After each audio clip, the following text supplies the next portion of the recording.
Los saduceos. Cuando nació Jesús, los judíos de Palestina estaban divididos en tres grupos principales: los fariseos, los saduceos y los esenios. Cada uno de ellos tenía diferencias unos de otros, énfasis particulares, tanto religiosos como sociales como políticos. Pero hoy nos concentraremos solamente en el trasfondo de los saduceos. Los saduceos eran una secta judía muy respetada. Algunos se refieren a ellos como los guardianes de la Torá, porque su sello distintivo era la especial atención que ponían a la ley en los primeros 5 libros de la Biblia hebrea, que incluye Génesis, Éxodo, Levítico, Números y Deuteronomio, lo que nosotros llamamos el Pentateuco. Pero antes de continuar, quiero que demos un paso atrás y miremos cómo se formó este grupo. Es algo incierto el origen, pero lo que sabemos es que el establecimiento de este grupo es reconocido alrededor del 160 a.C., luego de la conocida guerra de los macabeos, porque cuando ellos, los macabeos, sacaron a los sirios de Palestina, provocó que los judíos helenistas ya no estuvieran tan tranquilos ni seguros de hablar de sus ideas griegas.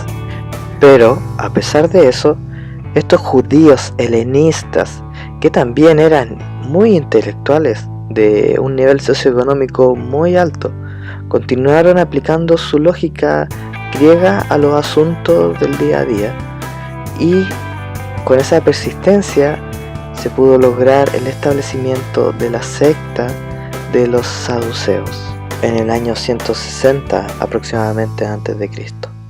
Por otra parte, la procedencia del nombre saduceo tampoco es muy clara, pero es muy probable que venga de la palabra sadikim, palabra hebrea que significa justo, que fue adoptada por ellos por su fidelidad a la Torá. Una de las características de este grupo es que ellos formaban parte del partido aristocrático, es decir, eran hombres de la nobleza, de un alto nivel socioeconómico, por supuesto, y sobre ellos recaía la responsabilidad de gobernar sobre Israel, pero no tan libremente porque estaban bajo el imperio romano. A ellos les interesaban mucho los temas políticos, y su mayor esfuerzo no eran religiosos, sino tener una buena posición social. Y nada podría darle mejor posición que estar a cargo del templo de Salomón.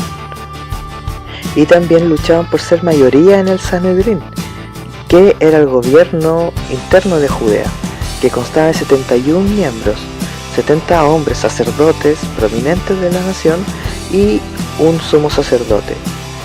Era el tribunal supremo de los judíos, y los saduceos eran la mayoría en el Sanedrín, o concilios como muchas veces lo llama la escritura. Incluso generalmente el mismo sumo sacerdote era saduceo. De esta manera hallaron su principal fortaleza en el templo. En cuanto a su teología, según el historiador Flavio Josefo, los saduceos enseñan que el alma perece junto con el cuerpo, y también se limitan a la observancia de la ley solamente, y específicamente rechazando todo lo que no esté explícito en ella, en la ley, es decir, la Torá o el Pentateuco. También rechazaron conceptos como la resurrección, ángeles, demonios, todo lo que es mundo espiritual estaba completamente rechazado por ellos. Para ellos, Dios no se entromete tanto en los asuntos humanos. Por esta razón sostuvieron que las decisiones y acciones humanas eran totalmente libres, sin límites por la interferencia divina. La mayoría de los estudiosos ha sostenido que estas creencias marcan a los saduceos como conservadores, que se resistieron tenazmente a las innovaciones de los fariseos, porque mientras los fariseos les encantaban y amaban los rituales, amaban las tradiciones orales, los saduceos se concentraban solamente y exclusivamente en la Torá. Cabe destacar que la Biblia hebrea no solo es la Torá, sino que también están los profetas y están los escritos. Pero los saduceos veían con cierta superioridad la Torá por sobre el resto de los escritos bíblicos. En el Nuevo Testamento aparecen los saduceos 14 veces, pero en su mayoría de manera hostil ante Jesús. ¿Cómo es que estos políticos de la aristocracia se preocupaban de lo que hacía el hijo de un carpintero? Bueno, lo perseguían y le intentaban hacer preguntas para probarlo. Lo cual leemos en Lucas 20, del 27 al 40. Vemos que se le acercan a Jesús los saduceos, que no creían en la resurrección, y le hacen una pregunta algo extraña. Dicen que Moisés le enseñó que si una mujer queda viuda, debe casarse con el hermano de su marido.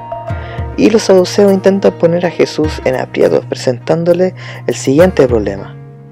Pues bien, les dice los saduceos a Jesús, había 7 hermanos, el primero se casó y murió. Entonces la mujer quedó viuda, entonces se casó con el segundo y también murió, y así con los 7 hermanos. En la resurrección, ¿de cuál de los 7 será esposa? ¿Cuál de estos 7 hermanos será el marido de esta mujer? Los saduceos no dicen ninguna mentira, pues así lo expresa la ley en Deuteronomio 25:5. Lo interesante es que los saduceos no creían en la resurrección. Estos hombres no tenían buenas intenciones, pero Jesús los conocía y los confronta magistralmente con sus creencias, con conceptos tales como mundo venidero, resurrección y ángeles. Pero Jesús finalmente contesta la pregunta que los saduceos nunca le hicieron, pero que realmente tenían en sus corazones. Y les dice en el versículo 37, pero que los muertos resucitan, lo dio a entender Moisés mismo en el pasaje sobre la zarza, pues llama al Señor el Dios de Abraham, de Isaac y de Jacob. Jesús acaba de acudir a las mismas fuentes de autoridad que tenían los saduceos para convencerlos de que sí hay resurrección. Y cita la Torá en Éxodo capítulo 3 versículo 6. Lo interesante es que no lo vemos explícitamente que hable de resurrección este pasaje bíblico, pero sí lo hace implícitamente, pues Jesús en el versículo 38 dice, Él no es Dios de muertos, sino de vivos. En efecto, para Él todos ellos viven.